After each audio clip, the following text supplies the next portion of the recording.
MetroidFusion has always been a bit of a special Metroid game for a few reasons. Firstly, until Dread, it would be the last game chronologically in the Metroid timeline. That means we had to wait over 20 years to see where the story was going next. Another is that this game, more than any other Metroid title, does not have you feeling like a hunter, but instead, the hunted. As Samus starts out pathetically weak and can die very quickly in this game. Another thing that makes it special is that it was in fact released on the same day as Metroid Prime as a double release. Yeah, believe it or not, there was once a time where we got two amazing Metroid games in one day.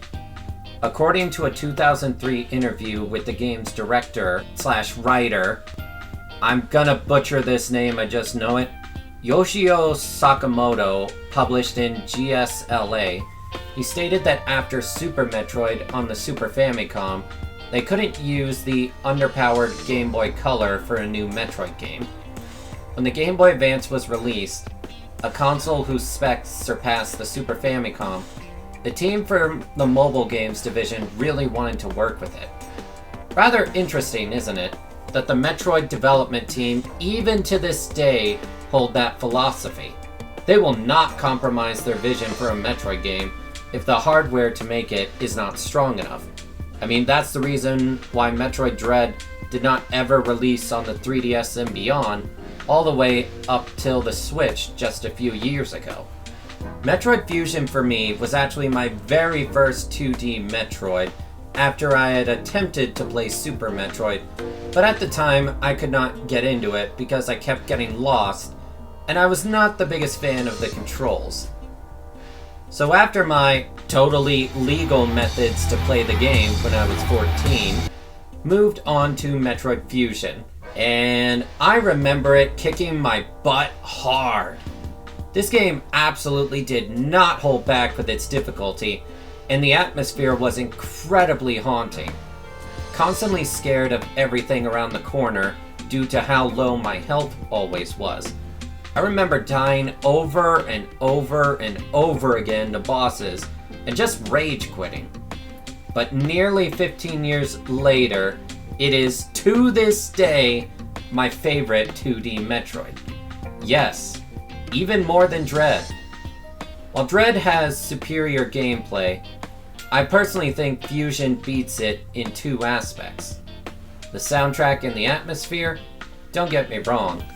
Metroid Dread environments are greatly made, but nothing ever unsettled me like this game does with Metroid Fusion. With all that background info, let's get started into the game. The game starts with Samus in her ship flying alongside this huge ship, and her ship warning her that she's on a collision path with asteroids, and then...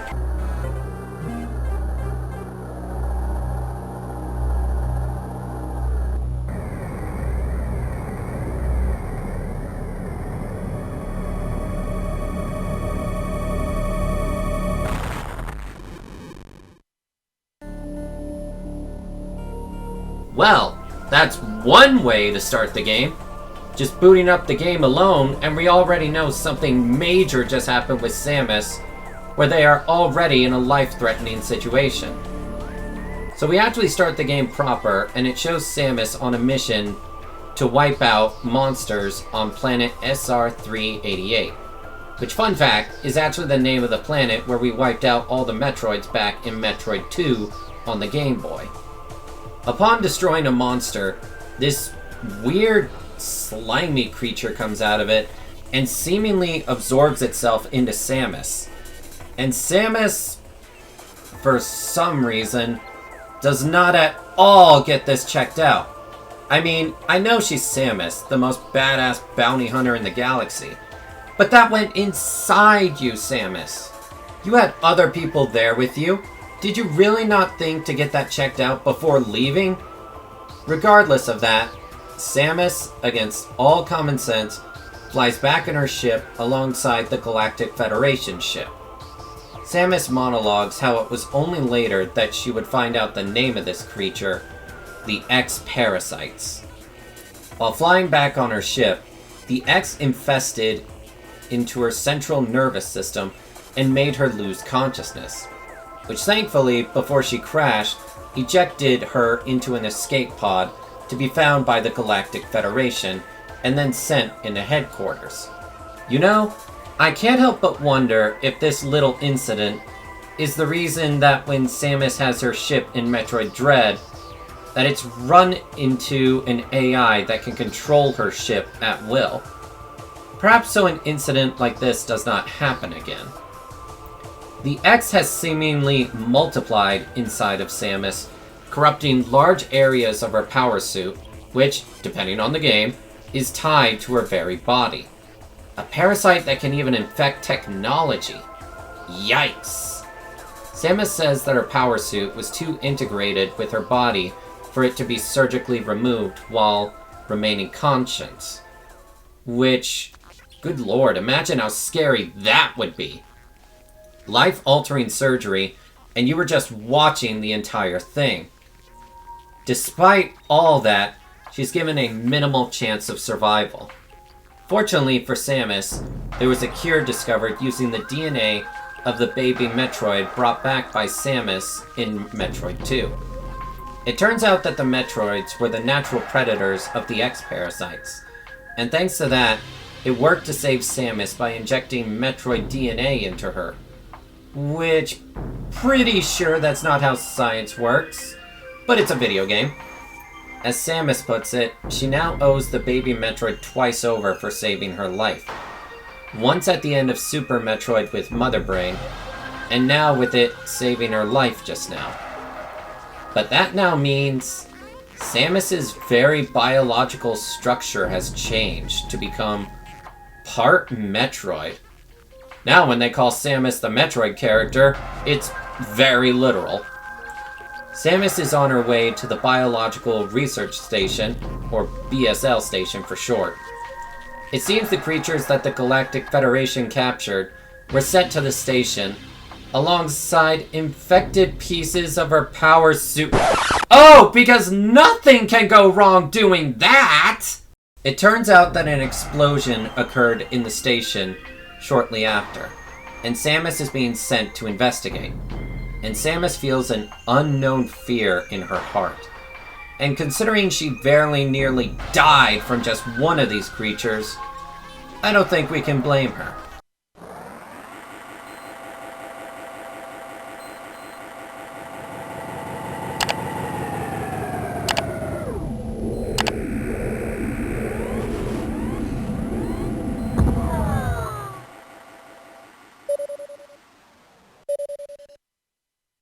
The computer remarks that we need to find out the cause of the explosion, but warns us that most of our latent abilities have been stripped away due to what happened with the X-parasite that infested her suit. We are told to go investigate the quarantine bay, and then off we go. Side note, this is the very first time I ever noticed that we can actually see the inside of Samus's ship when we are actually in the ship. It looks different compared to when you get a briefing from the navigation rooms, and I just thought it was a nice detail. Nearly every other Metroid game up to this point, we are starting our mission on a planet, but this time, it's a space station. A first for the Metroid series. Actually, wait, considering Prime came out the same day, and that game starts with us on a tutorial space station, I guess it would be the first and second time on the same day? Whatever. We go throughout the station and it's so eerily quiet. No background music for us to listen to. Just sounds of stuff happening in the background. Quite unsettling and very different. It feels like the calm before a storm. The atmosphere is already being set for us. This is a good time to mention that Samus feels great in this game. She moves so fluidly where I never feel like I have issues with it, and her jump, while not as floaty as Super Metroid, feels much more precise and with more weight behind it. We can also shoot by aiming upwards and downwards now, using the trigger buttons. And I am going to mention this now multiple times throughout this video, but I just adore the sound effects for the weapons you fire in this game.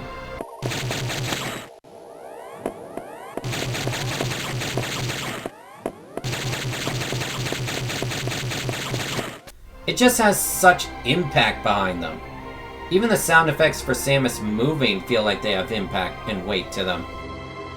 Once we step out of the navigation room,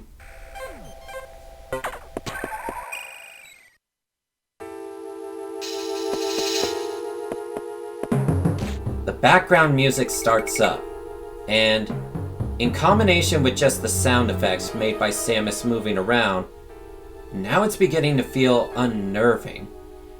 We can already see the damage from this place as we enter inside and destroy a rogue creature. An X-Parasite coming out of it that we can now naturally absorb. Heading back to the navigation room, we are told that the creatures that they captured were infected by the X-Parasites, and they can breed rapidly just by finding a host, allowing it to make more of itself while killing the host.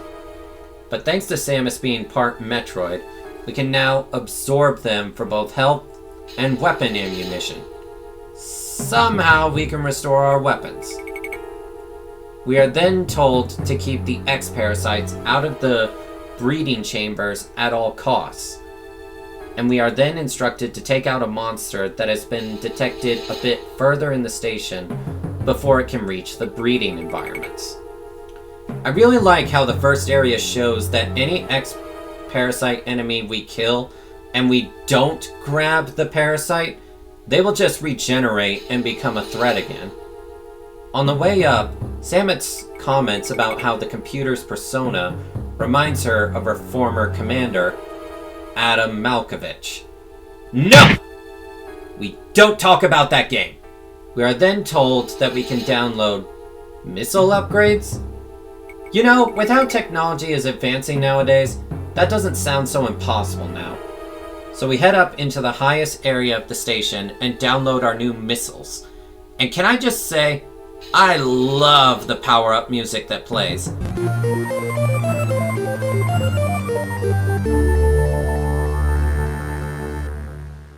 And now, the power of the missiles is ours. And then the station's power goes out at the top of the station. And now we have to use our missiles to open up the way down, and...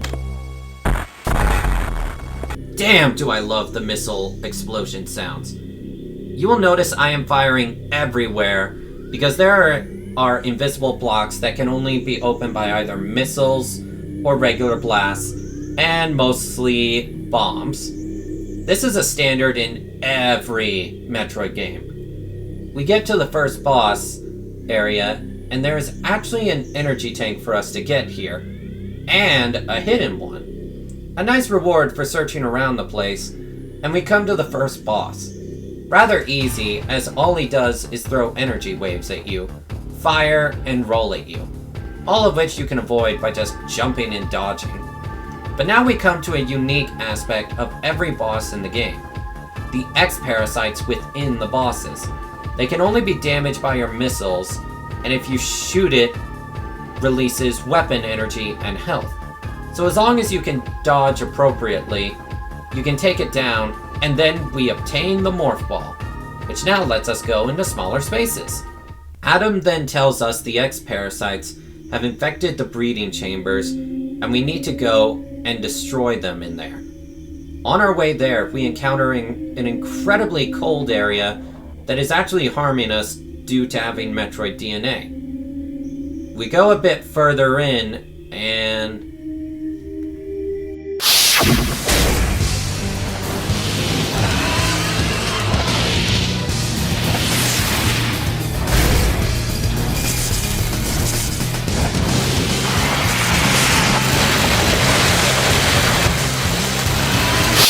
why is Ridley here? Oh, that won't come back to haunt us. So we reach the elevator and head down the station, and...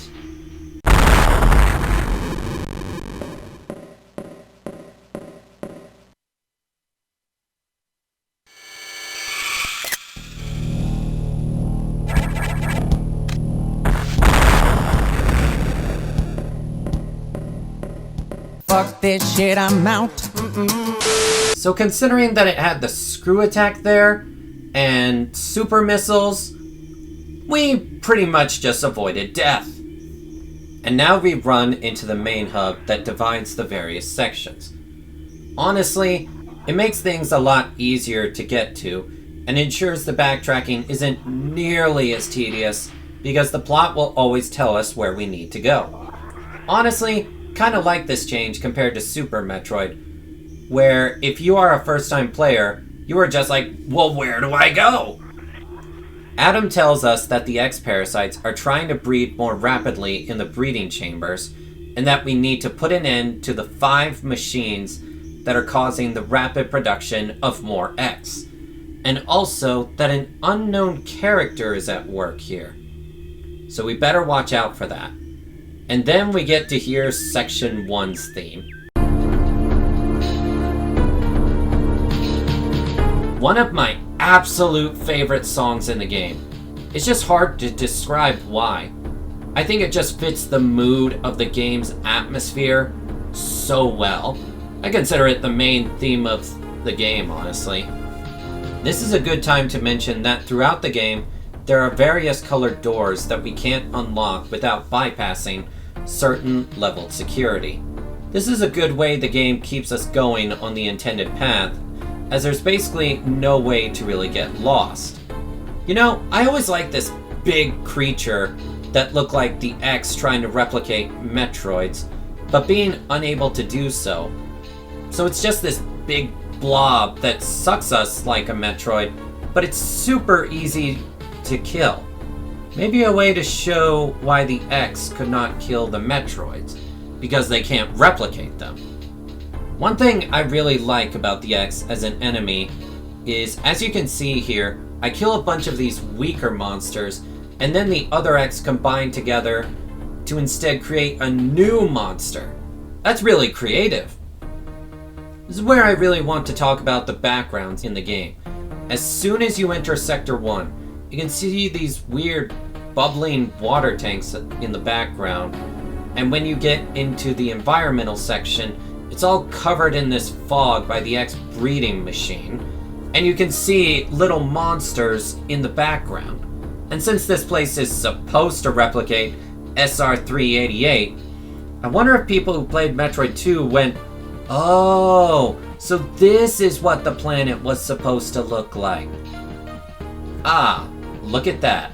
The game teaching us early on to keep our eyes out, even in save rooms, as there is a mystery block for us to shoot here. And going through it, we can wall jump on the way to get a missile pack. Yeah, not sure how you are supposed to find out in-game how to wall jump, as the game never tells you how, but it is a cool feature for those that remember how to play Super Metroid. Although, now that I'm thinking about it, if the game never tells you how to wall jump, that makes a lot of certain other boss fights a lot harder. Huh, never really considered that till now. Ah, the X have created even space pirates. Hold on a minute. But there were not any space pirates on SR388, aka Metroid 2. So how is it that they are here on the space station, and this is the breeding chambers for... Did the Federation capture rogue space pirates and force them to mate? Holy shit, this is the first time I ever even thought of this. That is really fucked up. Whoa. I guess if you pay attention early on, you can start to see that twist coming earlier. Clever writing there, Nintendo. It took me multiple playthroughs before I ever realized it. Anyway, why do these guys hurt so much? Yeah, I may not have mentioned it till now, but MetroidFusion? Yeah, it's a pretty hard game. Even the beginner enemies take like a third to half an energy's tank worth of health, so you have to play cautiously, which does kind of fit considering, you know, what happened to Samus at the start of the game. Anyway, These space pirate designs are a little different to their usual color, which could imply a mutation experiment was going on with the Federation, or that the X can't replicate them properly. So we go through blowing up the generators and make our way to the end of the first section and encounter a Chozo statue. Let's just blast it open and, hey, an X! That was the game's way of saying, this ain't the Metroid you know. And now we run into a boss that the entire gimmick is that it fires at you when it opens its eye. But when it does, it can be damaged. But as you can see here, you can totally cheese it rather easily if you just stand at the edge of a platform. Kind of funny how it can't do anything, and then we get the charge beam, which not only gives us, well, a charge beam, but it also gives two unique properties to it. When you fire the charge beam, you send out 3 separate waves of energy, and the tip of the first one is extremely potent when firing up close. It's kind of like a shotgun effect, a very rewarding game mechanic that can tear through bosses and enemies. And when you charge and do a jump, you do a pseudo screw attack. Now if it doesn't kill the enemy, it can still hurt you, but a neat mechanic nonetheless. Another neat mechanic, as I'm demonstrating here, is if you are super precise and even super up close, it can go slightly through walls at a very short distance. This is where that shotgun effect I mentioned comes into play.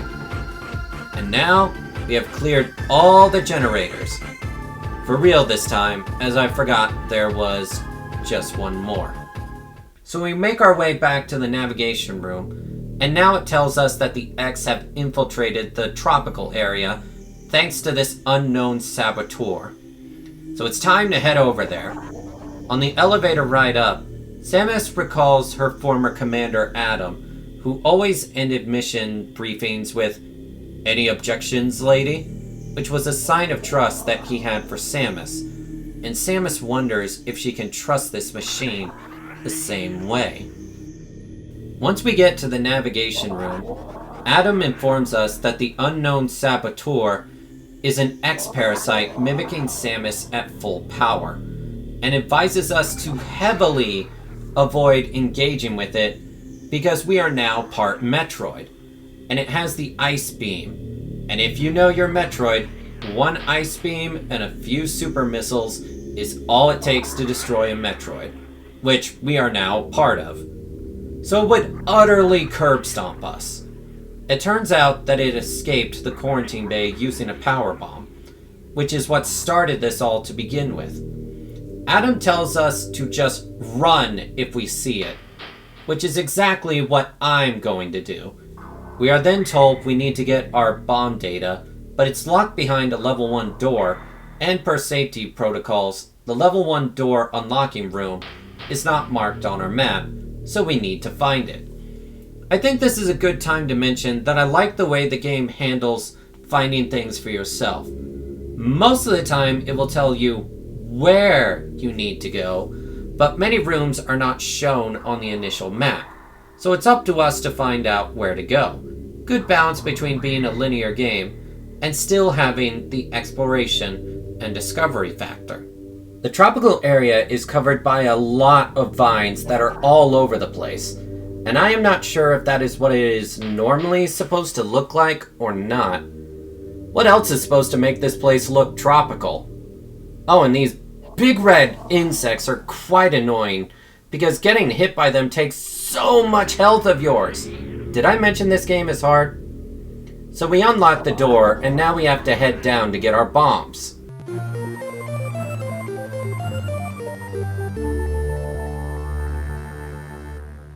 Great, now we can bomb everywhere for collectible secrets. Now back to... what was that? Well, the way we came in is destroyed. Well, I guess we won't be going back that way. Time to head downward. Seems I'm stuck in this one room, but I can't reach the top. So, how do I... Okay, Seriously, game? There is obscure secrets, then that's just being weird for the sake of it. After getting another energy tank, we fall down the floor, and now it's time for another boss fight. And it's a hopping monster condom that is trying to eat me? But it's really easy to dodge. It hops a few times over you and then tries to suck you in, where you just unload a bunch of missiles into it and yeah, not much to say to this boss. It's super easy. We defeat it and then we get the high jump boots, which lets us jump higher and the ability to jump while in morph ball mode. Another nice quality of life change. Back in Super, you didn't get the ability to jump in morph ball mode until the very end of the game. We head back and those giant caterpillar enemies have hardened. Why do I have a feeling that's going to bite us later? And the door is blown up again. Well, all we can do is morph ball down and...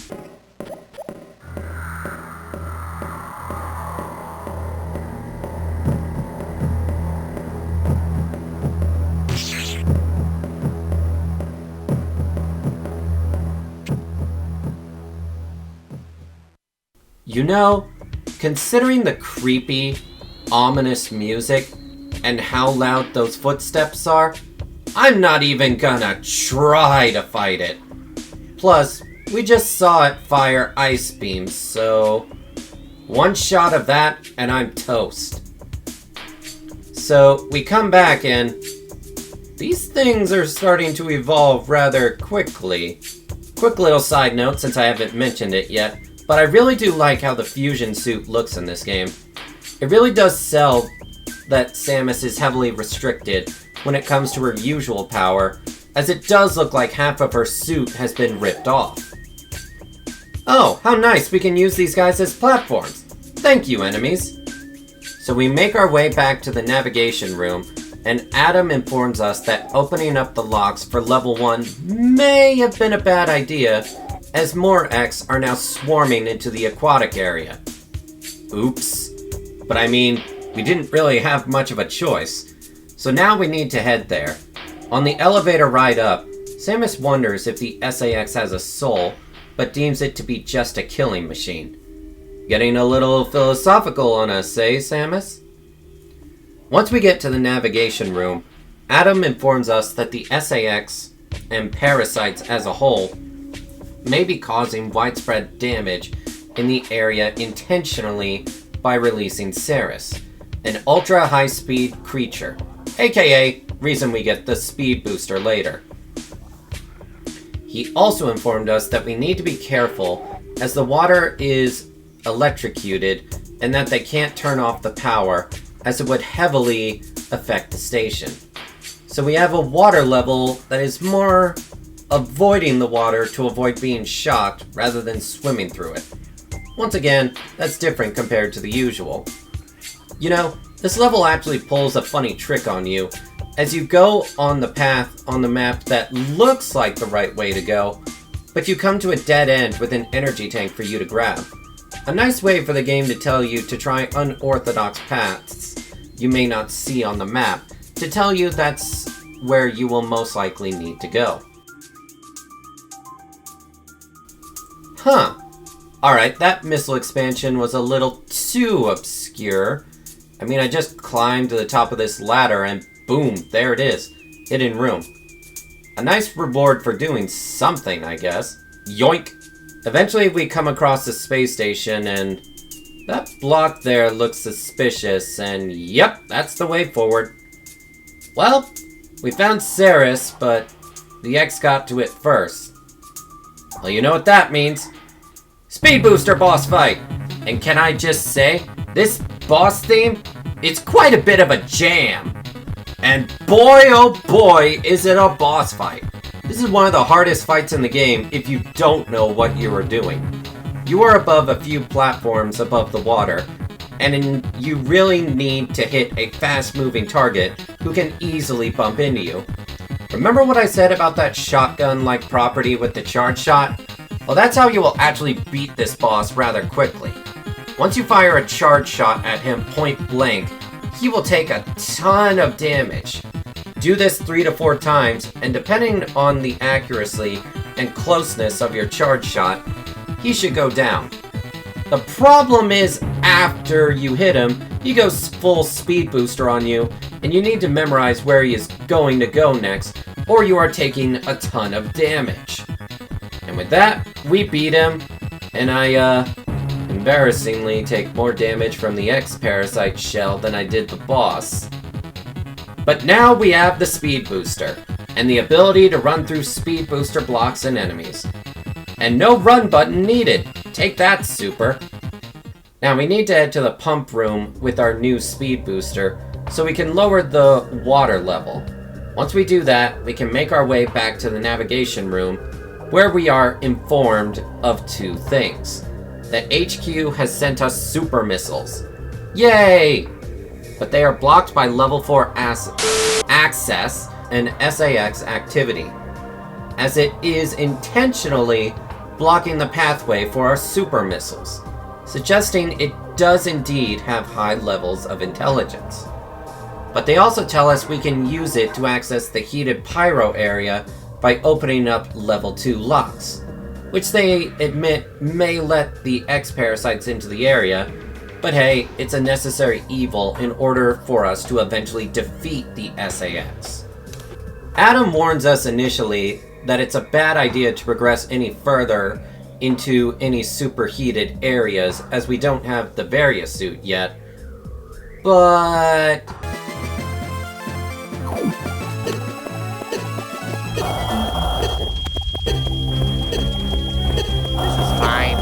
A reward for going through a dangerous area with enough energy tanks to tank it is a missile tank, and through some clever use of the speed booster and shine spark, we get an energy tank earlier than we should. And now we can make our way through using the shine spark.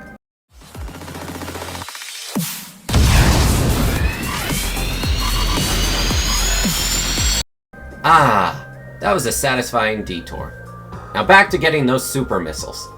Heading down and a little bit of speed boosting jumping, and we get to the level 2 hatch. That was pretty easy. I bet those X-Parasite guys will be ready when I navigate further into... How are they already here? Well, time to navigate our way through the bottom area, and... Oh! Hello there, stretchy guy! We are just gonna avoid him for now. And we come across a thing that I can't destroy with our missiles, so underground pathway we go. Huh. Seems the SAX has already been here again.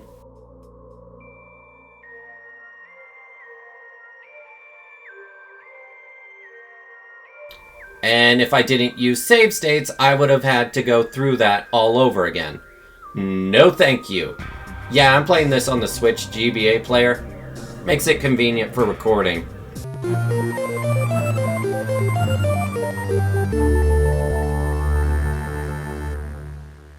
It's boss fight time, isn't it? Well, some of the sand is gone, and the door leading us back is destroyed, so...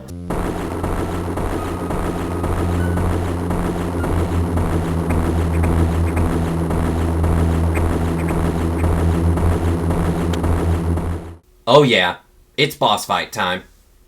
And this boss fight is a bitch! It has one attack, and that's all it needs. Bombs that have pillars of fire that rise and fall to the left and right. That's it. But you need to hit the center point of this machine, and if you are not dead on in your shot, it can deflect right away. And if you are too close, you will get hit by the initial bomb that it launches towards you. This boss fight is a pain in the butt, and can be really hard to nail the timing down for when you take your best shot. But that's all it has, so even though it is a difficult pattern, you'll be able to handle it, though you may take a lot of damage. Now, our reward is... well, we already got the super missiles, so now we just need to get out of here. So unfortunately, no reward. Adam then informs us that with level 2 doors open, the cryosphere and the nocturnal area are now open. But since our suit can't handle extreme temperatures, we need to get the data for that suit downloaded. But the SAX has gone out of its way to destroy all the other download rooms, save for one in the nocturnal area, which beyond a shadow of a doubt proves that the SAX can think critically and carefully. With that, we head towards there, but not before a mysterious call between Adam and someone else asking if Samus suspects anything. To which Adam replies that right now, she does not. Should have known the Federation was being shady again. We get to the nocturnal area and Adam informs us that now X from the ice area have come here intentionally trying to be absorbed by us because we are weak to cold. Which is a really intelligent move on the X to do so, but it also makes this one of the single deadliest areas in the game because those guys take out like 70 energy just from them touching you, which can lead to a very perilous journey through here, and also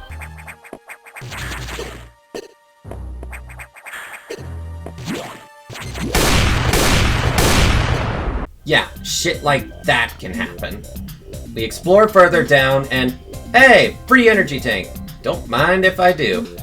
And a save station nearby. Does this mean a boss?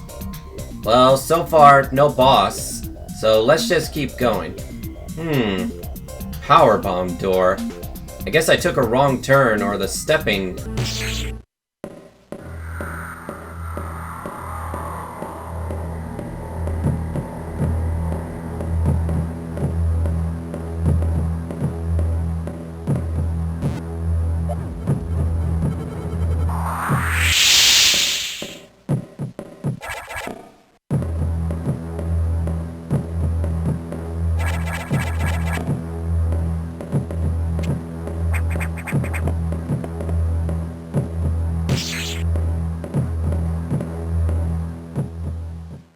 Okay, let's keep going.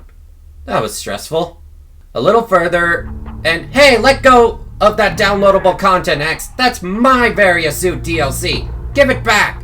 Okay, so the X blew up the download station, and now we get to fight it in a very underwhelming battle. All it does is just fly towards you with rotating mini-X around it. Honestly, it's an incredibly easy battle that's really not worth going into. You just shoot it with the charge shot a bunch of times, and eventually it goes down. And with that, we get our sexy Varia Suit. Oh gosh, that is ugly. I don't know who thought that looked good, but the fusion suit actually looks good, but this? It looks like, well, it doesn't even look like Samus. You look like some freak of nature. Oh, gravity suit can't come fast enough. In one of the more clever moments of the game, after the X-Parasites run into you in this room with the Varia suit, and they realize you can absorb them now, they now run away from you in terror, fleeing from you from now on. Really, it's a clever bit of coding they put in the game that really reflects the X's intelligence.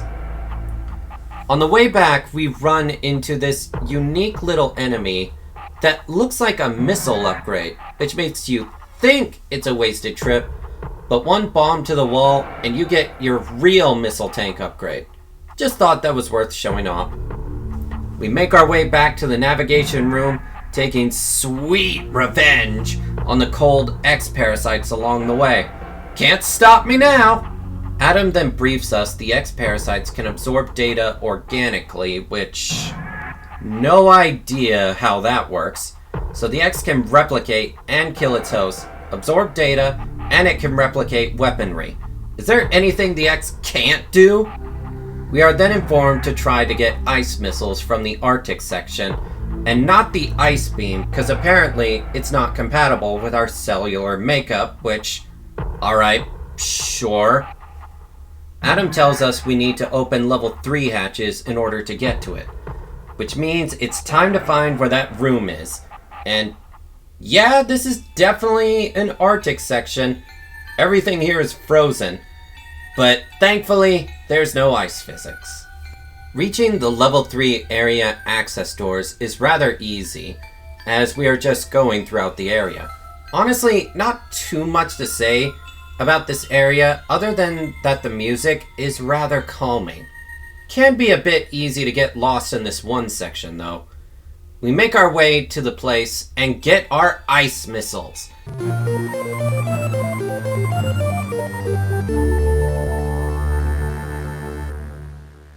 And with that, we can now use enemies as platforms. And going down a bit further, we are rewarded in our efforts in learning how to use them. We get a fake energy tank, which means that, yep, thought so, as it is nearby. Alright, now let's head back and... Oh, what now? Is the station about to blow up or something? Oh. Well, shit. So now we have 6 minutes to get to the main boiler room in the pyro section. Quite a tense explosion sequence to prevent, but thankfully, 6 minutes is plenty of time to make our way there. There are a few issues if you rush too fast, as you do need to do some careful platforming. But we make it with 3 minutes to spare. Hey! You! Cut that out! Oh, it's another beam boss. Well, I know exactly what to do. Just sit on this platform and cheese the hell out of it. And it's dead. And with that, we get the wide beam, which means more destructive power for us. Now we can stop the station from exploding. Quick side note, but on the way, we do this little platforming challenge by freezing the enemies on platforms that destroy themselves when we touch it, and nab ourselves another energy tank. You know, it's crazy, with just 2 missiles, I can now kill most of every enemy right now. First I freeze them, then I blast them again. So we make our way to the data room, and Adam is deeply confused by the X's actions. But he reveals to us that the X can absorb both the memories and intelligence of those they absorb and replicate from. Adam remarks that it is quite bizarre for a species that depends on survival instinct, like the X, to nearly destroy the station, and that it may be conflicting with their new intelligence and how much it deems Samus as a threat greater than the X surviving elsewhere. But then he tells us there might be signs of human life back at the top of the station, so it's time we go and check them out. So we head to the hibernation deck and, hey, it's our animal friends that we rescued in Super Metroid. Yep, that's right. This game made rescuing the animals ending in Super Metroid canon. So we free our little friends, and Samus, on the way down, even remarks that they once helped her unleash latent abilities that she never knew she had, which is a clever nod to how they taught Samus about the Shine Spark and wall jumping abilities if you ever found them in Super. Also, the suit for Samus doesn't look as bad close up here, though I swear it looks like she has slime on her. We tell Adam the news, and he informs us that we can now 100% confirm the deaths of all crew members. Well, that's unfortunate. But he also tells us that the X are continuing to evolve and make forms resistant to our current power, which if you actually run around the station is true. These big yellow orb blobby things that block the pathways to doors, yeah, they are only able to be killed by power bombs. Which thankfully, HQ has sent us download data for. And it's in the Arctic area, which is odd because I thought the X were going after all the download stations. Is it possible they want us to have power bombs? If so, then what for? Or maybe I'm just overthinking things. So we make a quick trip back to the station, and now we have the power bombs.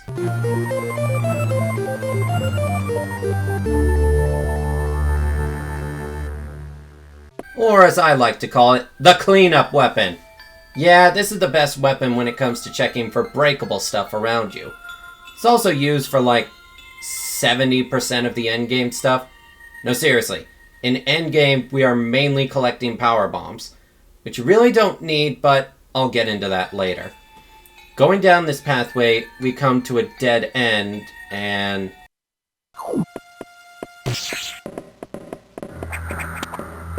we are completely trapped. But don't be a fool. This is a beginner's trap. The game wants you to think that you should use power bombs to escape, but that will lead to a dead end if you do that. Just use your morph ball bombs to escape. Maybe that's why they left the power bomb upgrade alone. They were setting up a trap. Well, too bad. The power of hindsight means I can get away.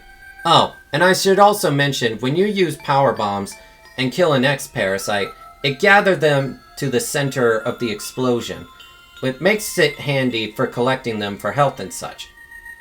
Anyway, we head back, and Adam now tells us that he has something important to tell us on our ship, and for some reason can't tell us here? So we head back up and, well, shit. The power went out. Again. Time to navigate through this underground-like section to get to our ship. On our way there, we meet right in front of Ridley, and an X copied it. Well, now Samus knows that they were trying to do something with Ridley. Wonder if she has any thoughts about that, considering, well, you know, killed her family. So we make our way back to the ship, where Adam tells us that the main silo for the power has gone offline, which has stopped all elevators and such from working, including the doors. Oh, and that he wanted to let us know that our cute little animal friends are being stored on our ship. So now we need to navigate through the silo and get the power back online. Should be no issue for us, right? Call me crazy, but I think this hopping enemy is trying to tell me where I need to go. And hey, there's the pathway. We make our way to the reactor silo, and oh yeah, all those vines and such everywhere? Yeah, I think I know what the problem is now. Man, even the save stations at the bottom are off. Until we fix this, the only method we have of saving is back at the ship. The enemies are definitely getting tougher now, as these Space Pirate X down here are really hard hitting, and I've got to time my jumps well. With some careful dodging, we make our way to the boss, and oh shit, it's this one! The Spider/Space Jump boss. Okay, no choking. This is one of the 3 hardest bosses in the entire game, because just look at what happens here. If you bump into him and you get caught in the center of the body, which is very easy to do, by the way, invincibility frames, they don't matter, because he will just grab you, pinch the life out of you, and then slam you into the ground, taking 2 to 3 energy tanks worth. The only way I found to beat this part of the boss is watch his patterns and go into Morph Ball most of the fight until he opens his mouth and you can unload missiles into him. And then avoiding his fireball attack when he shoots it as you move to the side of it. Then you quickly go into Morph Ball and then jump over the fire so you are small enough so that he does not catch you. I only learned of this strat after I already died once. After that, it is just a matter of doing this over and over again until he loses his legs and spins around, which is much easier, but can still catch you off guard with how sporadic he can be. Also being careful to watch out for that attack that he drops from his mouth. And then after that, it's just a matter of finishing off the Core X, and then we get the space jump for one of the hardest boss fights in the game. Now we can jump infinitely! We restore auxiliary power, but doors and such still won't work until we figure out the root of the vegetation, choking the life out of the silo. So now we have to navigate through these flying enemies, and holy shit! Did you see that damage I just took from them? Avoid those stingers like crazy. Alright, so we make our way through and... oh no. Those steps. This is our first mandatory escape sequence with the SAX, and you need to run. What the hell? Did I just lose 3 energy tanks from the screw attack hitting me? Freeze it with the ice missiles to give yourself time, and run all the way to the end of the room and hide in cover, and it will just leave. There is a way to escape without going into that room, which I tried to do, and yeah, that didn't go so well. So we make it through, and I am bleeding for some health recovery items. Yeah, this is definitely the hardest gauntlet you have to go through. Without a recharge station, you have to go through those little bugs in the silo, go through the SAX, then being incredibly cautious of these stinger guys because of how heavily they damage you. Sure, you can farm energy with this one little section, but it's still quite a bit to go through compared to everything else that you have been through. But with doors being locked, our pathway is pretty clear to get to. We make it to the boss, and man, even the red X I get from killing the door didn't give me full health. Now we run into a difficult boss if you try to beat it without getting hit. I have fought this thing a number of times in the past, and whenever I tried to fight it without getting hit, I would just constantly be pushed into those munchy plants who would gnaw away at my health till I died, since it's kinda hard to get out of their mouths, so just stay in this one place and shoot it with missiles. Ignore the chip damage you take if you have the energy tanks for it like I do, and you can kill the first phase before it kills you. Then it will begin shooting very telegraphed beams that it is just a matter of either jumping or ducking. Unload missile after missile into it, and it will go down easy, leaving the core X to deal with. No platform for us to cheap shot it this time, but that's okay. All you have to do is just time your shots right and run back and forth and jump over it. Just make sure it does not hit you and you will be fine. And now we have the Plasma Beam. Oh, sweet victory! We just got a major beam upgrade that will tear through enemies. And the game is nice enough to give this room next to you where one charge shot will tear through these enemies that just a bit ago were a nightmare to deal with. Sweet, sweet revenge. We tear through the enemies that were giving us a hard time before, feeling oh so powerful with our new plasma beam. At last, we make it back to the navigation room, and Adam then tells us that something is rampaging through the Arctic section. And to quote Samus, for myself, I felt a nameless fear. We head to the Arctic and oh man is it destroyed! Cracked walls and shattered glass everywhere. This is no longer the environment for cold, and it is just utterly ravaged. That monster we saw in the shadows before, upon multiple visits, has finally been taken over by the X. And now, we have to put it down. Youch! These evolved underwater space pirates hit so hard! But we must persevere. At last we make it to the boss room, and we come face to face with Nightmare, which in my opinion is the hardest boss in the game. First we have his gimmick of messing with gravity, which makes us slower and heavier, where we can't use our space jump and have to carefully fire charge shot at his core spot because missiles won't work and they will just fall down. Not an easy thing to do as he slowly goes up and down and moves from side to side while firing lasers, but that is nothing compared to his second phase. Now his slimy head is exposed for us to pelt missiles at him, which admittedly, if you have a good shot, does not take too long to kill, but it's what he does after that. When he hits the wall, he starts floating towards you, and that is really hard to avoid. He flies around the place and tries to ram into you with a body that big and moving that quick. Yeah, kinda hard to dodge. You have to manipulate his movement patterns where you will get a shot to evade him. And then when he goes back into exposing himself, you want to try to take him at a lower height so you can unleash more missiles in his face. Somehow, I did this on my first try, compared to other times where it took me like 3 to 4 attempts. And with that, we get The gravity suit! Finally! We are no longer ugly and we can bask in how cool we look in purple. Because everything is better in purple. And now, with the gravity suit, we can speed boost our way out of the Arctic area and enter the underwater area, which I swear, on so many different playthroughs, I have gotten lost more times than I can count, because this is the point in the game where you are given absolutely zero direction on where you need to go.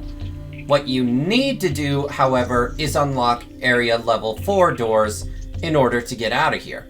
The problem is, remember how I told you that there are some paths that are invisible and some blocks that are only breakable with morph ball bombs? Yeah. See this section here? See how you can't see the hole there? Because I did not see that. On multiple playthroughs, I would be going through all over the place, trying desperately to figure out where to go, when it is just right there the entire time. And if you don't know it's there, and then leave and try to find out where to go, you can be stuck here for like 30 minutes trying to figure out where to go. Thankfully, I distinctly remember Lane telling me where that slot was, so it's better embedded into my memory now.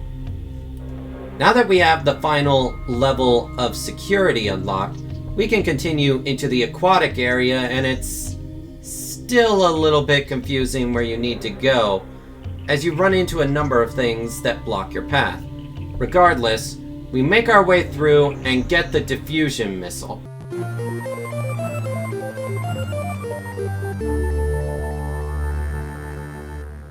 Which basically lets us charge our shots and then freeze everything in the immediate vicinity. It's more a power-up for navigation than an increase to our arsenal, to be completely honest.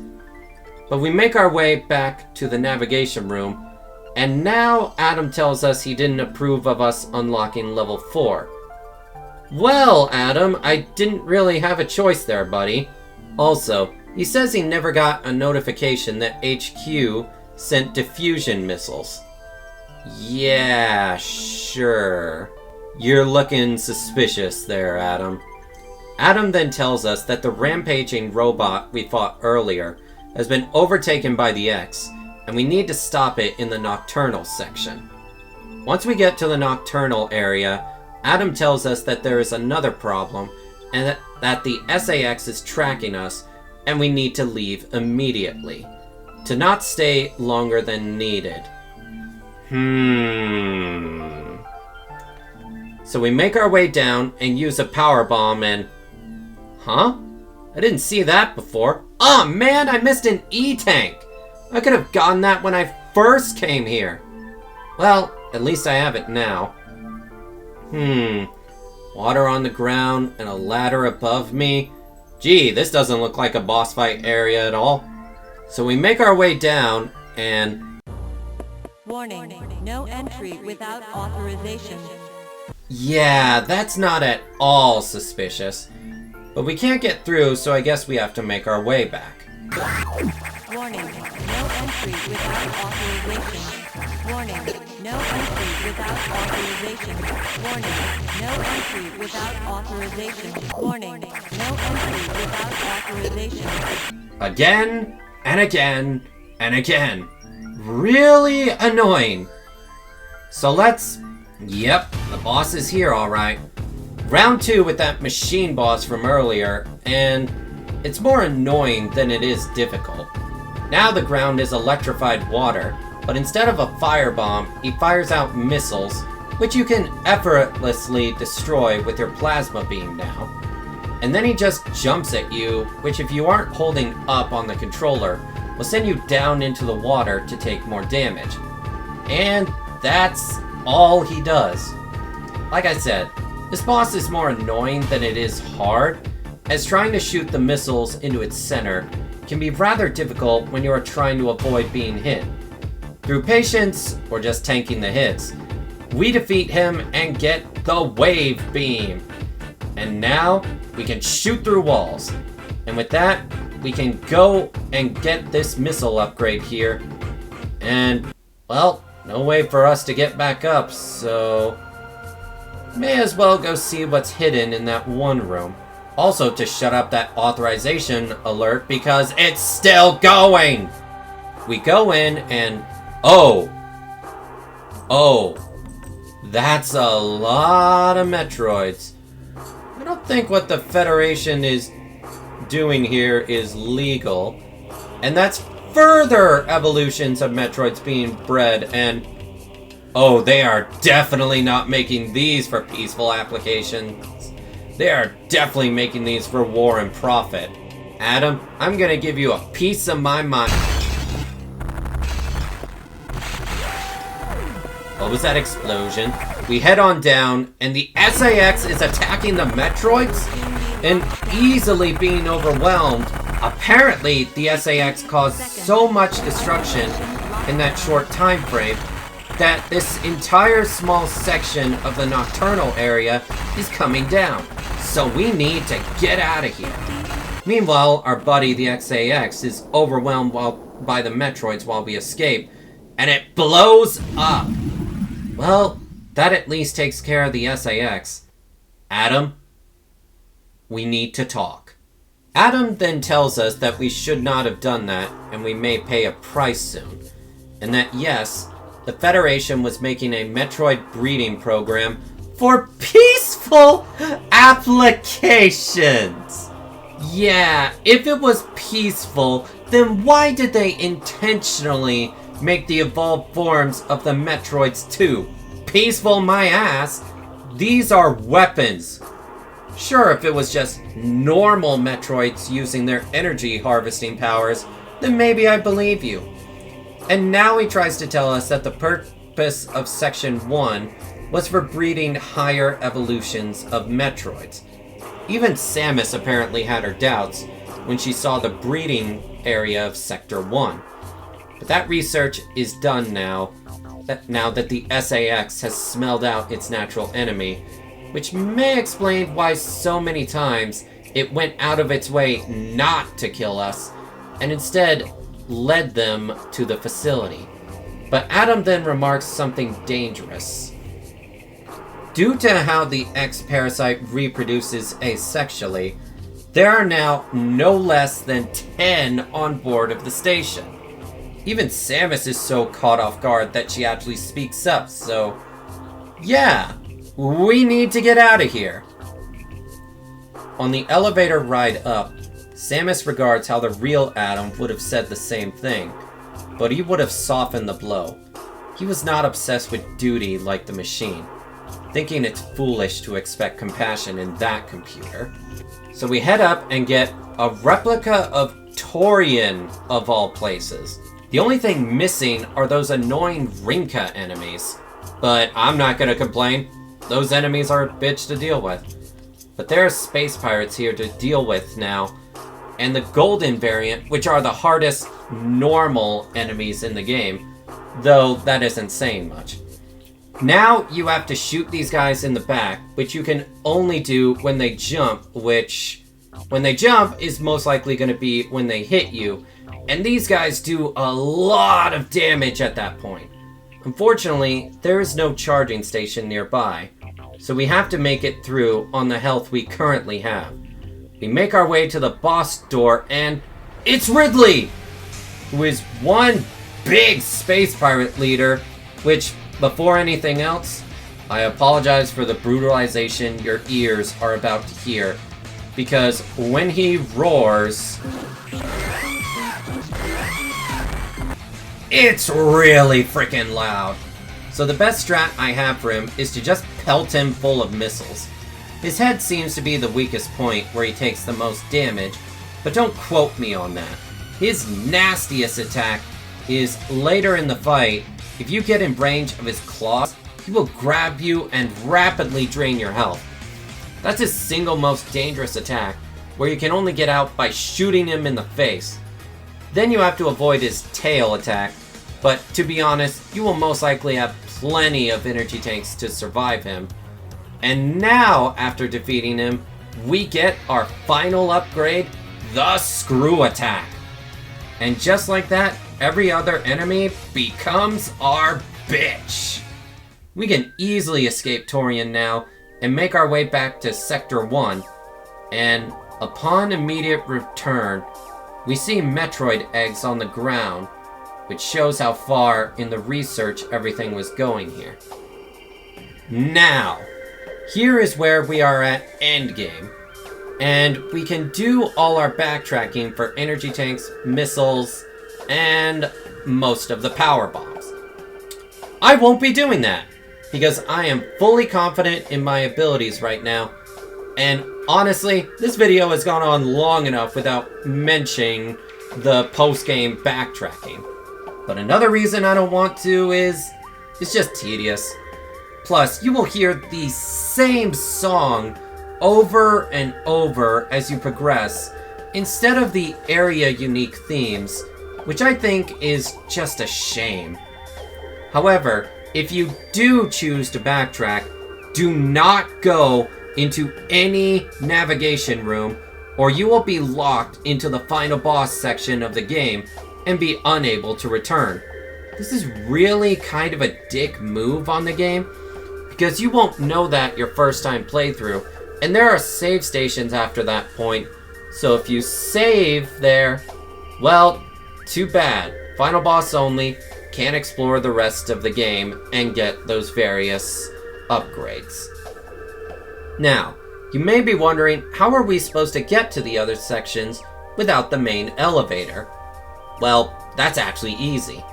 Now that we have all our power-ups, there are various ways we can get to the other stations without the main elevator. And for the sake of this video, I did go out of my way to show that, yes, you can get to the other stations without the elevators. It just took me a long time to figure out where to go exactly. Turns out it was again hidden away by an invisible crawl-through space where you need to use the screw attack to get a bomb power-up. So yeah, you can do it. I won't be, because it's not worth it to me. I've done it once, and I'm not doing it again anytime soon. So it's time for the final section of the game.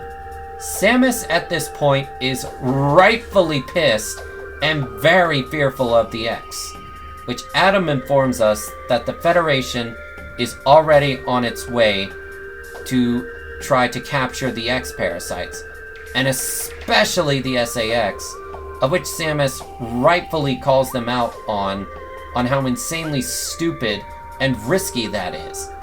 Because if the Federation fails, which they will absorb the memories of their hosts, learn of galactic civilization and various other planets, and the means of which to travel there using Federation's ships. And as Samus puts it, with no way to stop the X, it will be the literal end of the universe. Something that Samus will not allow to happen. Even if she has to blow up the space station, and possibly herself along with it. Which really speaks to her character here, that she would be willing to do such a thing for the good of all.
lady. That right there is easily my favorite scene in Metroid Fusion. Because not only do we have Samus for once talking and showing how she is against these incredibly stupid orders, but when she slips up and calls the computer Adam, it makes the computer reconsider its choices and actually helps Samus, even seeming to really care about her the same way the real Adam did. He even ends it with, "Any objections, lady?"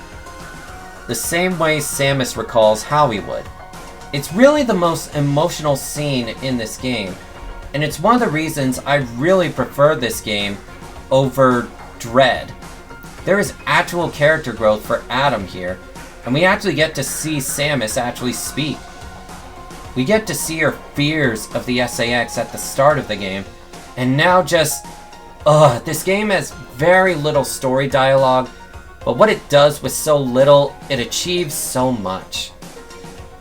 Anyway, our course is now set. We have to set the station on a crash course for SR388 and blow it all up. But right before that, we have one final pest to take care of. The SAX itself. Finally coming face to face with the final boss. The threat that started all of this. And if you try to fight this thing properly, it can still kick your ass. It deals a lot of damage, and I even died to it. All it has is its screw attack, jump, and its beam, but that's more than enough to kill you, as it did on me for my first attempt. My second attempt, I abused its bad boss AI and just stood there on the stairs and just waited for it to launch up and attack me. And it would fall, and I would shoot it again, and I would just repeat the cycle. It's kinda funny, honestly. We defeat it, and then its core, but unlike others, this one actually runs away, denying me the chance to absorb it. Damn, and I wanted that ice beam. Even though Adam said I'm not compatible with it, must have been another Federation lie. But now we have set the station on a collision course with SR388, and now we have 3 minutes to get the hell out of here! So let's quickly run! And now we hear that oh so iconic escape music. On the way there, it seems something rampaged through the station entrance. And then we get inside, and there's a massive egg, and Omega Metroid? Well, I'll just pelt you with missiles, and I'm not doing any and one swipe has me at 1 HP. Holy shit! Wait, the SAX is back? And the ice beam is managing to actually damage it? And now the SAX is dead, and finally I can get the core, and hey, I got my original color back. Not sure how that works, but eat ice beam, bitch! Ow! One swipe still takes 1 energy tank worth of health and stuns me, but I got plenty of energy tanks to spare. With a good load of shots and ice beam to the creature's chest, we take out the Omega Metroid, and our ship is coming towards us to quickly get us out of here.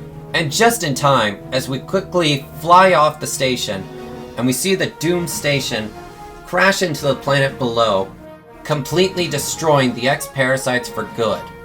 Inside the ship, Samus discovers that Adam's perfect military mind was somehow copied into a computerized mind, and seemed to even have his soul that awoke due to his interaction with Samus.